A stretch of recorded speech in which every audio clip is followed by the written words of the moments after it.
Halo teman-teman, jumpa lagi dengan saya Depri Saipullah. Tetap semangat menjalankan ibadah puasanya ya.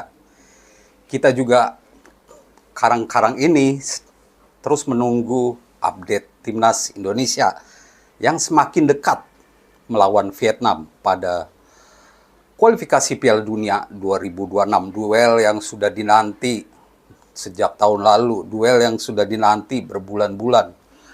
Ini karena harapan Timnas Indonesia begitu besar untuk mengalahkan Vietnam karena ada misi sapu bersih dari Timnas Indonesia untuk memperbesar peluang lolos ke putaran 3 Piala Dunia, kualifikasi Piala Dunia 2026.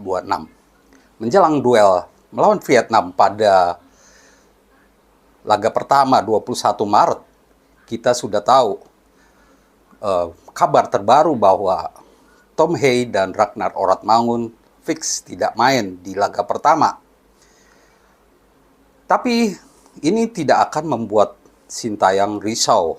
Mungkin dia sudah mengkalkulasinya dan dia akan tetap, maka itu dia tetap mencantumkan Ragnar dan Tom Hei dalam pemain yang dipanggilnya. Karena PSSI pun menyebutkan diusahakan dua pemain ini akan main pada 26 Maret atau di laga kedua. Sintayong pun mengungkapkan keyakinannya untuk menghadapi Vietnam di dua laga ini meskipun dia tidak mau overconfident. Dia tetap berusaha low profile atau tidak jumawa.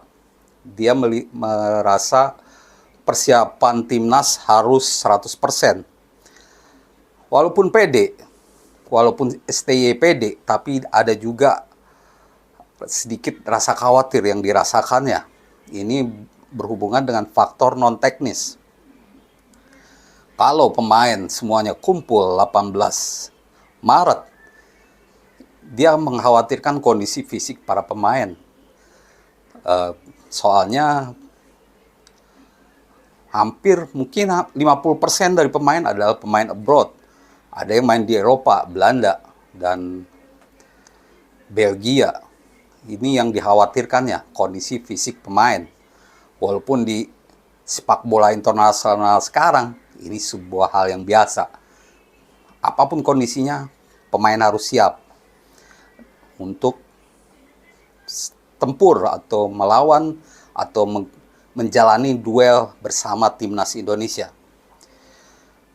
Kondisi Timnas Indonesia memang ada di posisi yang antara pede dan khawatir karena persiapan mepet.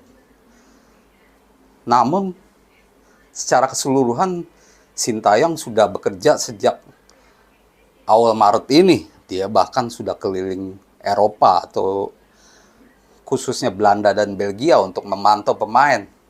Tidak melatih tapi terus memupuk semangat para pemain agar siap untuk menghadapi Vietnam. Dan menurut saya tidak ada alasan untuk khawatir. STY harus pede. Karena apa? Skuad yang dimilikinya tetap cemerlang. Tanpa Tom dan Ragnar untuk saat ini, Timnas Indonesia lebih solid. Karena ada dua tambahan pemain baru. Mungkin Nathan ya. Walaupun belum fix, tapi Ketua PSSI menyatakan akan diusahakan main tanggal 21. Lalu ada J.I.Jes. Yang menjadi pertanyaan saat ini atau yang harus dilakukan saat ini adalah menyiapkan tim terbaik. Mampu mengeluarkan kemampuan terbaik dari pemain.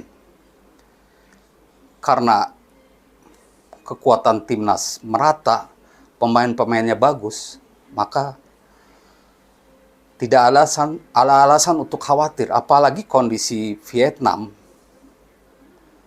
juga sedang gundah atau sedang tidak ideal dengan Philippe Troussier. Yang harus dilakukan Sintayong adalah mampu mengeluarkan kemampuan terbaik dari pemainnya. Dalam hal ini, saya menunggu bagaimana Sintayong meracik J.I.Jes dan Justin Hubner. Ini bakal menarik siapa yang akan main di tengah? Apakah Jay Ijes atau Justin Hubner? Kalau saya, pendapat saya pribadi bahwa saya lebih suka kalau Justin Hubner main di belakang sebagai 3 back sejajar.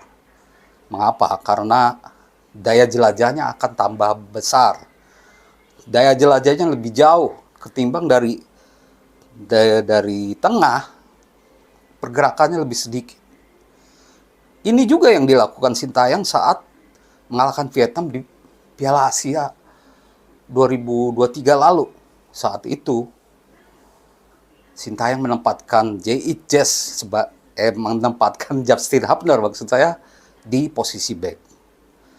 Nah, sedangkan Jay Ijes bisa ditempatkan sebagai gelandang bertahan bersama Ivar Jenner, Marcelino.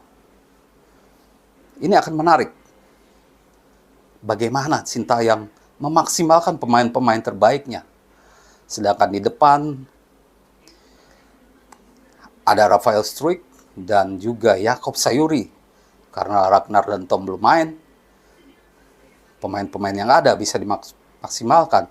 Saya berharap Ramadan Sananta bisa diturunkan sebagai starter. Atau babak kedua tidak masalah. Mungkin Marcelino di depan. Ya, itu semua racikan Sintayong. Tapi saya yakin bahwa formasi 3-4-3 akan dipakai oleh Sintayong karena ini laga kandang, menyerang. Timnas Indonesia full menyerang. Itu terbukti ampuh untuk mengalahkan Vietnam di laga Piala Asia lalu. Dan tidak ada, bukannya jumawa atau meremehkan Vietnam, saat ini memang tidak ada alasan untuk khawatir. Yang harus diperhatikan oleh Sintayong adalah memilih pemain terbaik dan mampu tepat mengangkat performa mereka jelang melawan Vietnam. Kita ketahui bahwa Vietnam sendiri saat ini kondisinya sedang galau. Bahkan Philippe Troussier harus memanggil pemain-pemain lawas yang dulu tidak dipanggil di Piala Asia, dia panggil lagi. Pemain senior, dia tidak percaya dengan kekuatan pemain muda yang ada sekarang. Maka itu dia memanggil pemain-pemain senior seperti Nguyen Dong Puong, Nguyen Tin Linh. Di satu sisi ini bahaya juga. Nguyen Tin Linh yang tidak main di Piala Asia, dia membobol timnas Indonesia di Piala AFF lalu. Maka itu memang tidak boleh meremehkan Vietnam yang selalu mengandalkan permainan kasar mereka. Tapi ini kandang kita, ini Gelora Bung Karno. Timnas Indonesia wajib menang dan meraih 3 poin di laga pertama. Dengan persiapan mepet, yang penting strategi jitu Sintayong harus segera dilakukan. Dan tentunya dia juga harus meracik siapa yang pemain yang harus dia coret karena 23 pemain saja yang harus disiapkan di 2 laga melawan Vietnam. Demikian ulasan saya, Depri Saipullah. Semoga menjadi informasi yang bagus untuk teman-teman sebelum menyaksikan laga melawan Vietnam. Terima kasih dan salam olahraga.